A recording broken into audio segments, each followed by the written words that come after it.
24 players debuted this weekend in MLB, and we've got the details on all of them, including the shade from Shohei Ohtani to his former Japanese rival, Shintaro Fujinami. Let's talk about it. You are Locked On MLB Prospects, part of the Locked On Podcast Network, your team every day.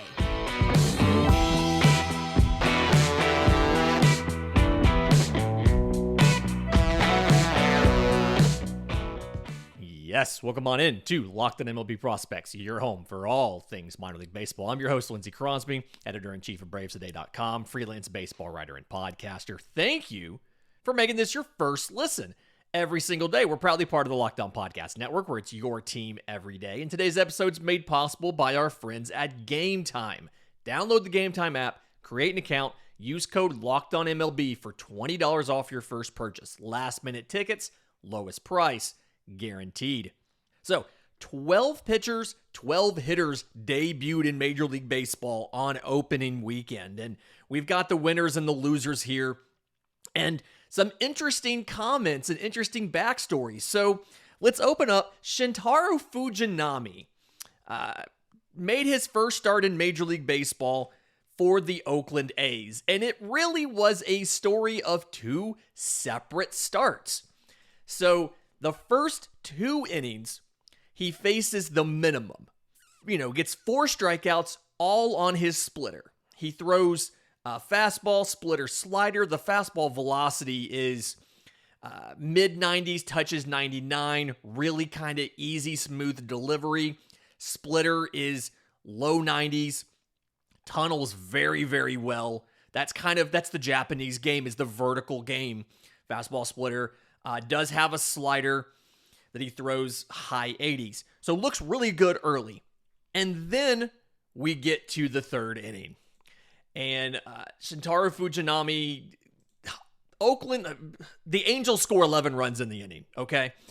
Fujinami, again, he went 2 innings, faced the minimum on 4 strikeouts. He finished the outing 2 1/3 innings, 5 hits, 8 runs, 3 walks, and 4 strikeouts. He went from looking very good in the first 2. Like, he struck out Mike Trout on a 95-mile-an-hour splitter that was it made him look silly.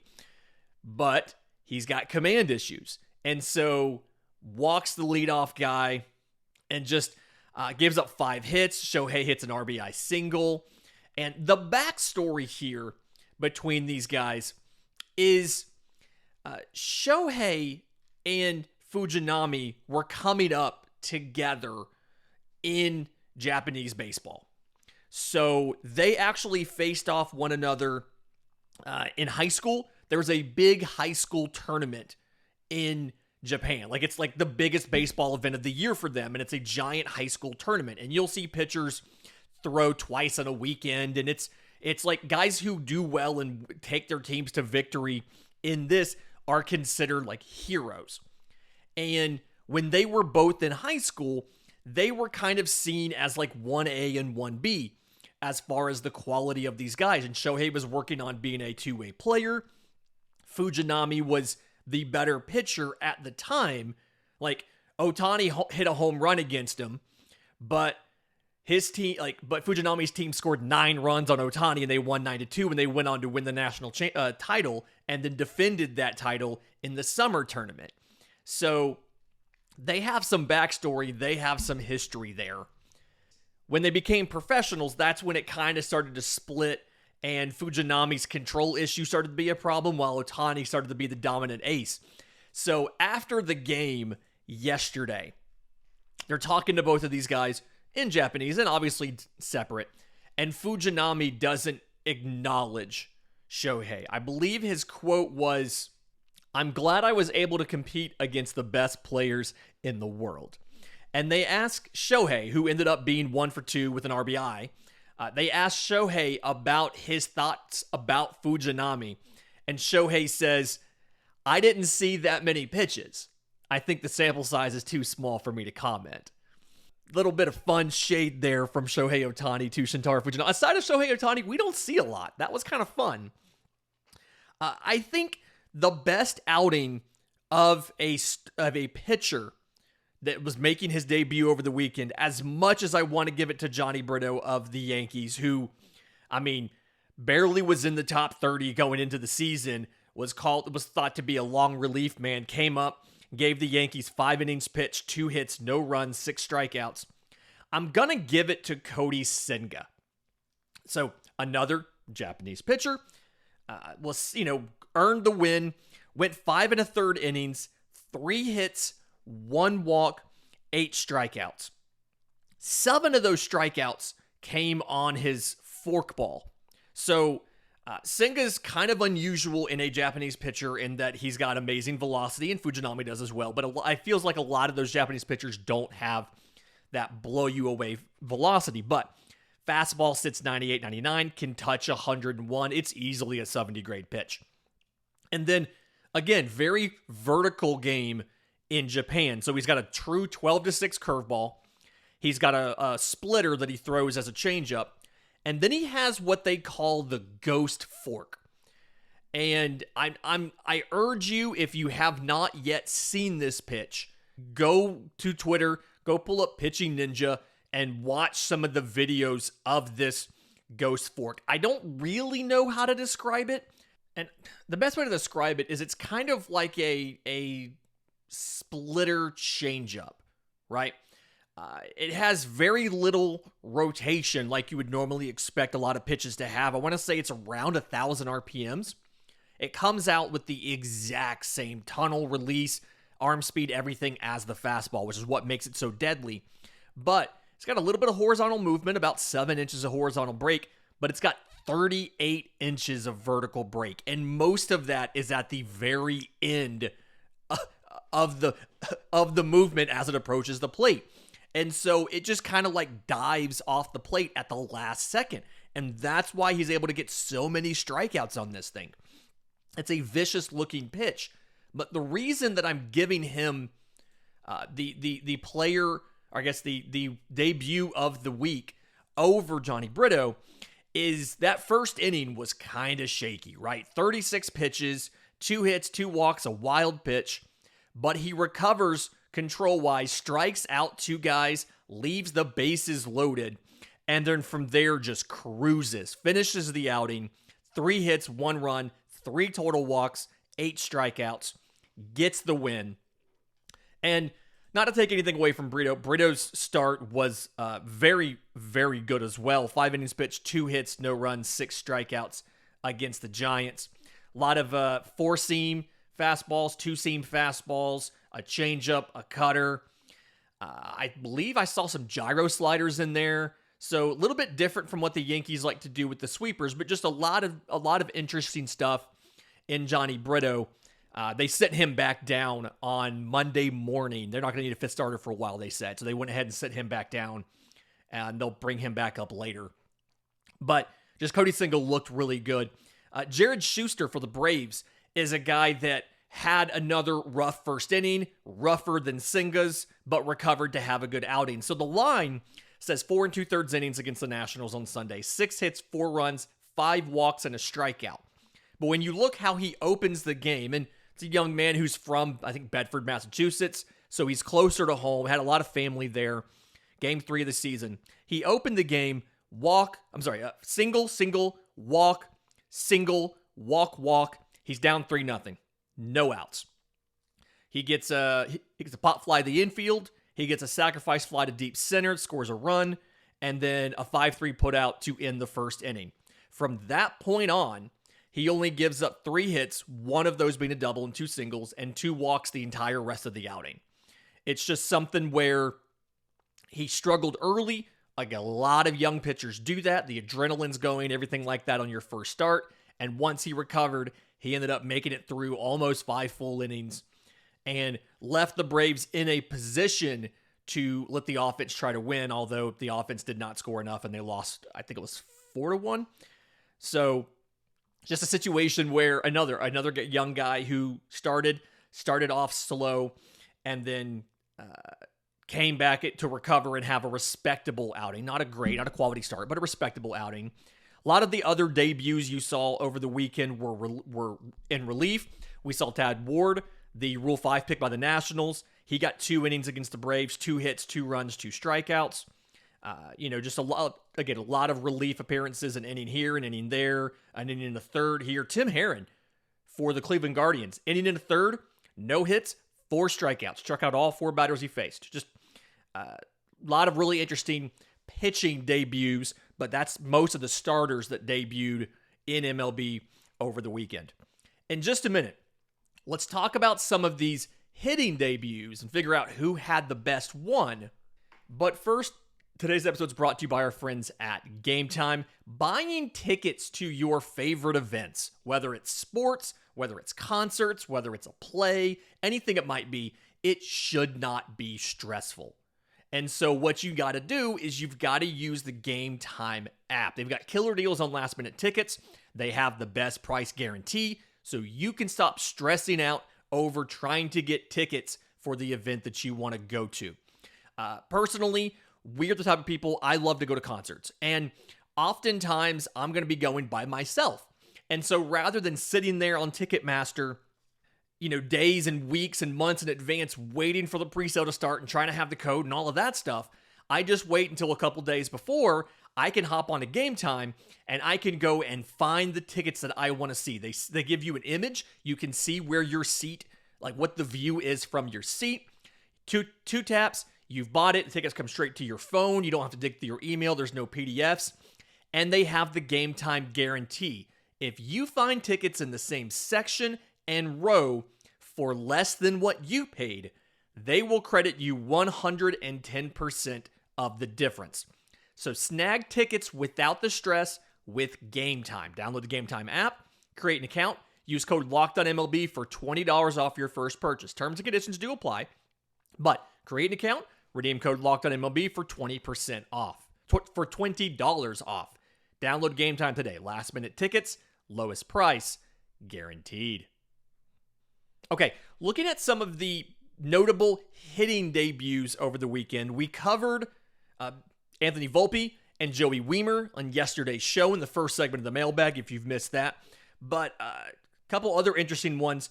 Jordan Walker of the Cardinals goes 4 for 12, hits a double, that's 2 RBIs, steals a base, no walks, and 1 strikeout. Played all 3 games, the full games in right field, which conversation that we had going into this was there are a ton of outfielders on this team. And so how do you find play time for Jordan Walker? Was it going to be right field? Was it going to be left field? Was it going to be stuff him doing DH, things like that?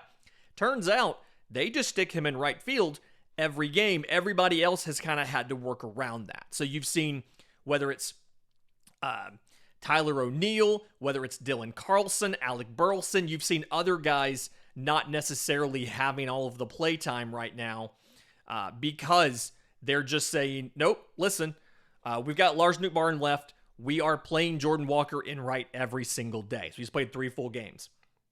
Oscar Colas of the White Sox. He's played, White Sox have played 4 games already. He played in 3 complete games. And then on opening day, he was not the opening day starter, but he was a pinch hitting sub in the 7th and then stayed in the game. So on the season as of Monday morning, 5 of 14 with a double, an RBI, a stolen base, no walks to 3 strikeouts. So really happy to see Oscar Colas in the game, able to do a lot of stuff there. Brice Turang. We talked about Brice Turang making the Milwaukee Brewers. He got the final spot on the roster as second baseman who can play a little bit of utility stuff if you need him to. 3 for 7 on the weekend. He got 2 complete games, and then the third one, and we mentioned this when we talked about Joey Wiemer yesterday, was he was put into pinch run in the 8th inning and then stayed in to play second base. So he's gotten in 3 games. He started 2 games. He's 3 of 7, double, RBI, 3 runs scored, a stolen base, and 2 walks to 1 strikeout. But Sunday was the real breakout for Brice Turang. 2 for 3, the double, 2 of the 3 runs, the RBI, drew 2 walks on Sunday. So kind of showed that, hey, maybe we don't need to rotate me and somebody else at second base. Maybe I can just be the guy at second base. Masataka Yoshida has been the interesting one for me. I feel like it kind of feels like I've underrated a lot of the Japanese players and or just haven't necessarily paid the proper time and attention to them going into the season because I'm like, oh, well, they were foreign professionals, so they're not necessarily a traditional prospect. And when next segment, we're talking about the prospect promotion incentive. Those foreign professionals are not eligible for these, but they can still win Rookie of the Year and things like that. Masataka Yoshida, 4 for 13, 3 RBIs, a stolen base, 1 walk to 1 strikeout. He played 2 games in left field and played 1 game in DH because they wanted to give Justin Turner an opportunity to play the field. Obviously, he's not going to play third, so they put him at first base instead of DHing, and so they made Yoshida the DH. I think the thing with Yoshida is I was thinking of him just as a kind of like a one-category performer. He's going to give you batting average, but the power is not necessarily there, and then the speed and the defense and the arm strength isn't necessarily there to be that impactful. Well, Boston's kind of the best place for him to be, right?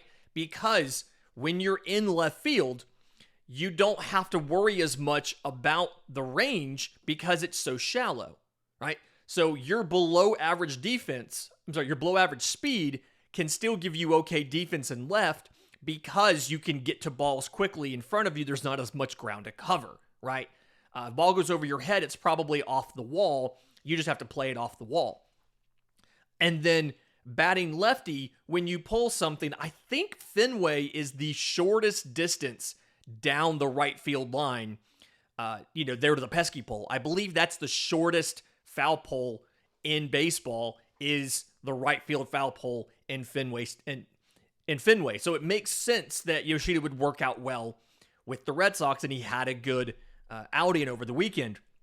Some of the other notable position players, or just position players in general that got a debut, right fielder Corey Julks for Houston went 1 for 4 in his first game. Center fielder Nathan Lukes walked. He was playing for Toronto. I think he came in the game later, walked, scored a run. Ryan Noda for Oakland had 2 at-bats, didn't get a base hit. Brett Wisely for the Giants. Blake Sable for the Giants. Neither one of them got hits. Catcher Cesar Salazar for Houston got an at-bat, got on base, not via hit, scored a run. And then we talked about Joey Wiemer yesterday. I think probably the best prospect debut position player-wise of all of these guys in the very first game has to be Yoshida. He's the only one that collected multiple hits in their first game. He went 2 for 4 with an RBI and a run. So we kind of have to give that award to him. In just a minute, I want to talk about the prospect promotion incentive, the additional draft picks that you can get for your prospects when they get called up winning awards, and why a couple guys that you would think would be eligible for them, like Julio Rodriguez, are no longer eligible for some of these awards. But first, today's episode is brought to you by our friends with Ultimate Pro Baseball GM. Super fun game. We've been playing this now for a couple weeks. I've always figured I could be a Major League GM, and I think I'm good, but I'm not great.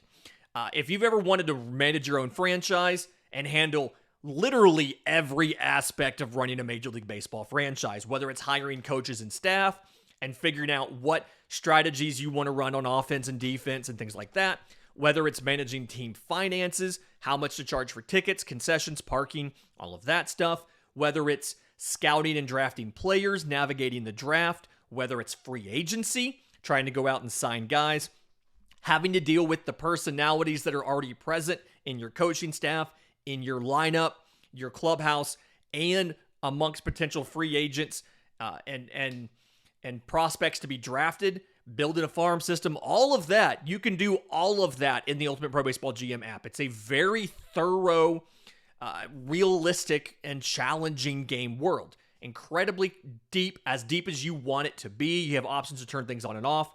But what I love about this is, one, it's completely free. You can play it offline. You don't have to have a connection to play. And because of that, you can play whenever and wherever you want, as much or as little as you want. It doesn't tie into real life time. It's not like you have to log in every 12 hours to do a thing. It just lets you play as much or as little as you want.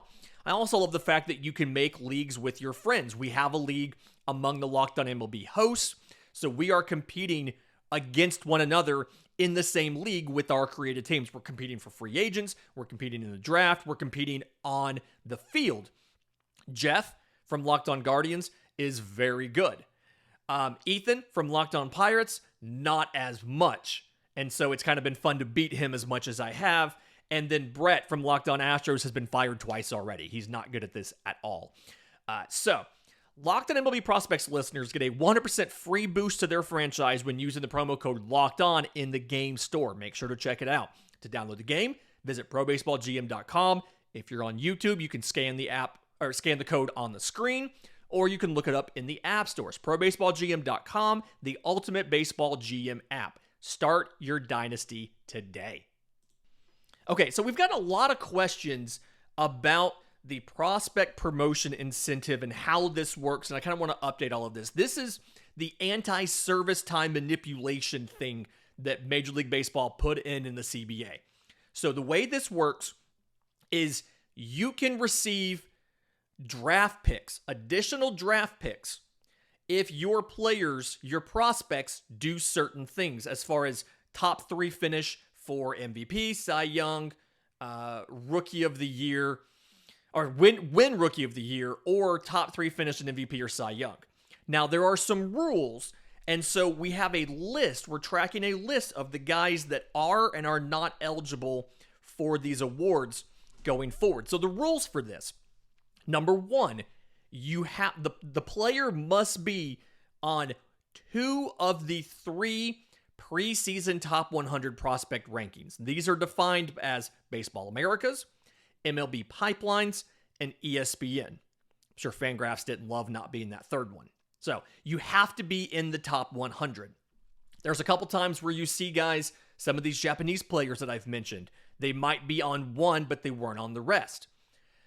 Number 2, the player has to be rookie eligible, and they have to have fewer than 60 days of MLB service when the season starts.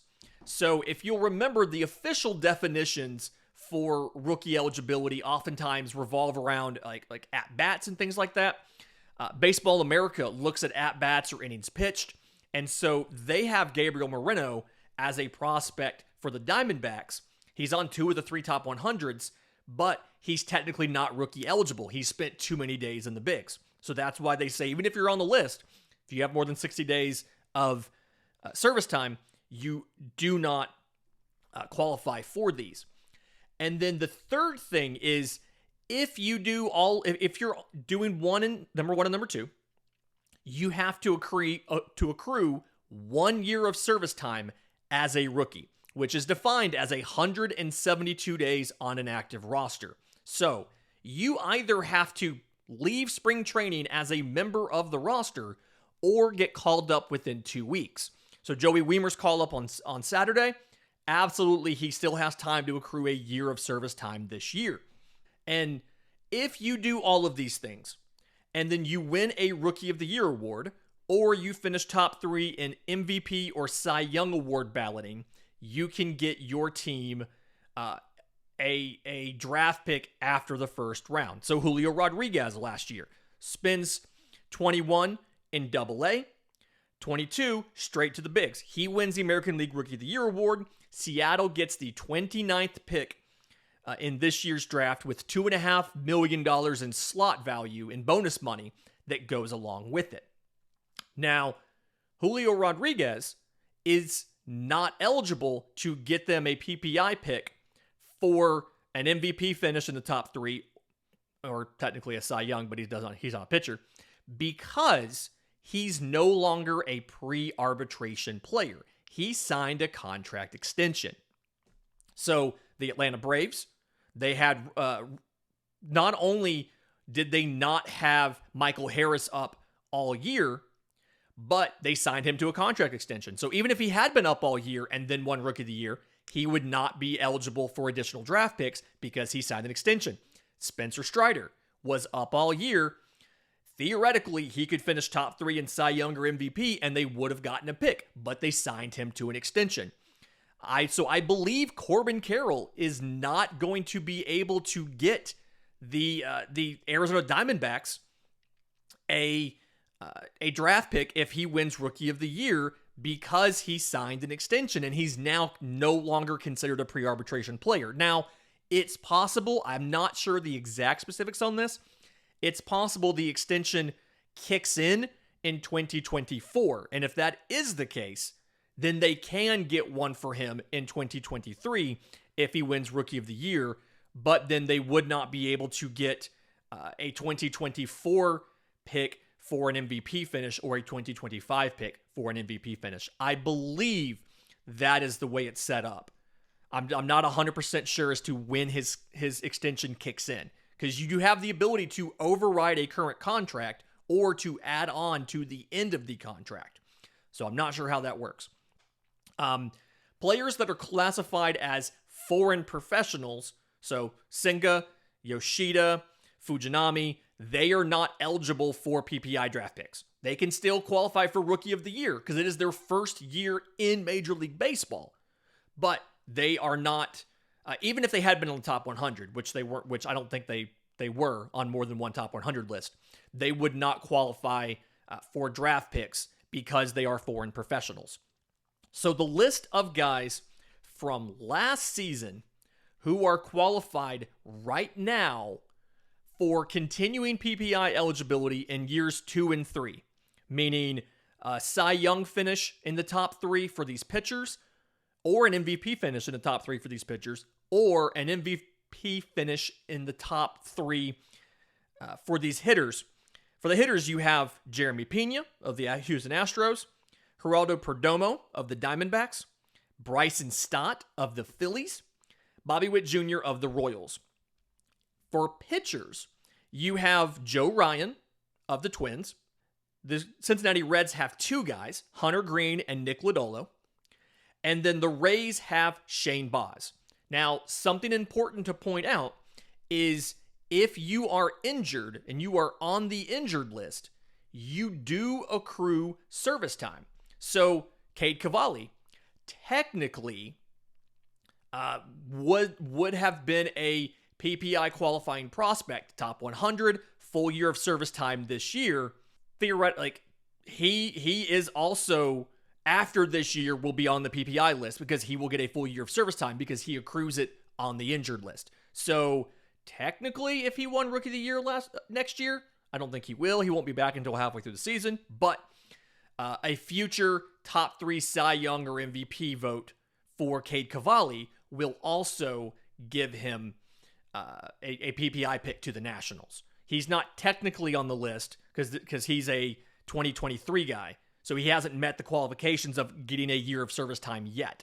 Those are the 8 guys, the only 8 players that are eligible from 2022. 2023, the list as of now is a little bit larger.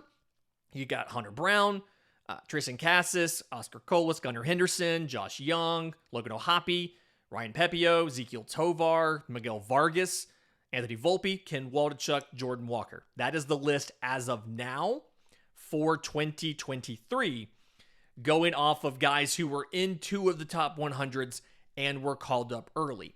You still have time. There are some players that were optioned to AAA that you could call up within the next week and a half or so, and they would then qualify for it if they spend enough time up. It's third baseman Brett Beatty of the Mets, Oswald Peraza of the Yankees, and then the pitchers Grayson Rodriguez and D.L. Hall of the Orioles. Any of those 4 guys could get called up in the next week and a half, still get 172 days of service time, and still, in that case, get their teams an additional draft pick if they either won Rookie of the Year this year or finish top 3 in the next couple years for Cy Young or MVP. And then again, if they sign an extension, they are no longer eligible for this.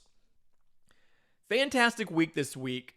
AAA's already started, but the rest of the minor leagues start this week, so we're going to start going over where some of the top prospects went to start 2023. Seeing who got an aggressive assignment, who got a conservative assignment. In the meantime, if you have questions for the show, I'm on Twitter at Crosby Baseball. Show's on Twitter at Locked On Farm. You can email us, lockedonmlbprospects@gmail.com, or drop your questions into Locked On MLB Prospects Discord. Links in the episode description, links in the show notes. Until tomorrow's show, remember, It's always a great time to pay a minor leaguer.